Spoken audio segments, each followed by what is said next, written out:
returns during the 2016 election campaign. Absolutely. Well, listen, thanks very much. Alistair Sanford there. President Rouhani of Iran has said that his country will restart uranium enrichment if world powers do not keep their promises under the 2015 nuclear agreement. In a speech broadcast on national television, Rouhani said the remaining signatories, the UK, France, Germany, China and Russia, have just 60 days to implement their promises to protect Iran's oil and banking sectors from US sanctions.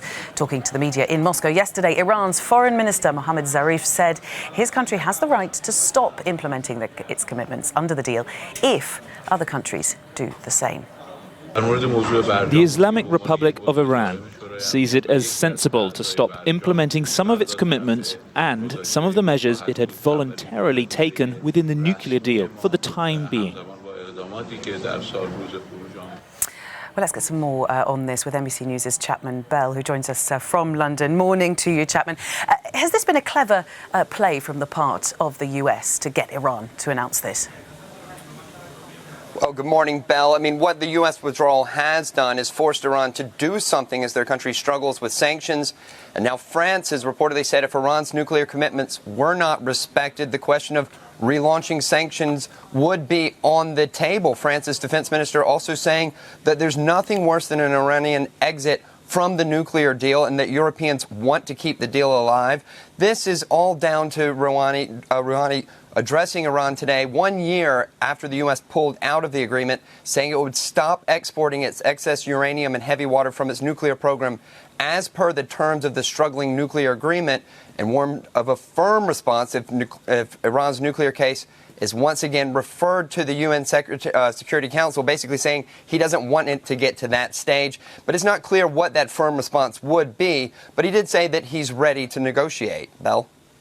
Where does this leave the US's European allies who'd also signed up to that nuclear deal?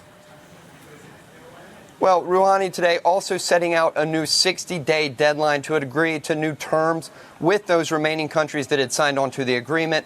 Before saying they would resume higher uranium enrichment, Iran has sent letters today to the leaders of Britain, China, the EU, France, and Germany through their ambassadors in Tehran, basically outlining these plans. And he said in his speech, if they fell, the nuclear deals, he felt that the nuclear deals need a surgery now, that the painkillers of the last year have been ineffective, and adding that this is for saving the deal. He doesn't want to destroy it. So basically what it's done is he's trying to force everyone to come to the table, to come to new terms with or without the United States. Bell?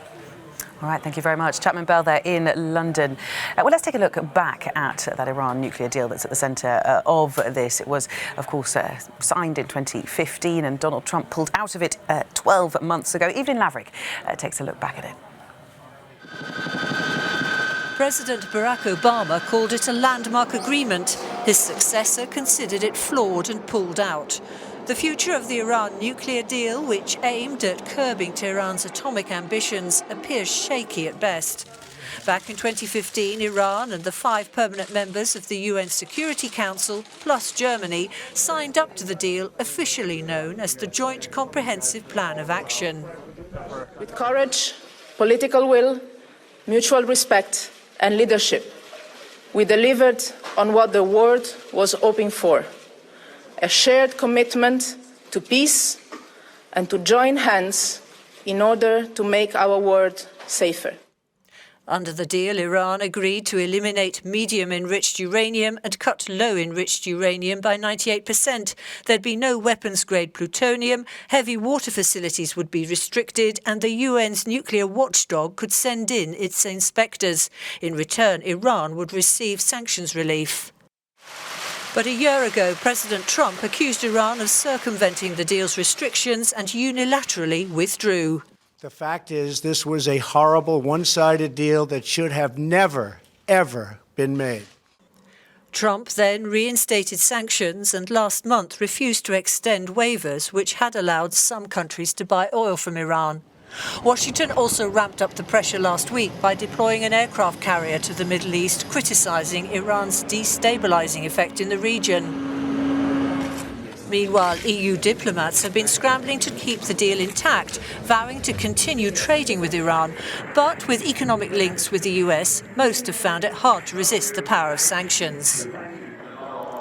Iran, for its part, has expressed unhappiness with what it calls Europeans' inability to stand up to Trump, and appeals to Tehran to continue honouring the agreement appear to be growing hollow.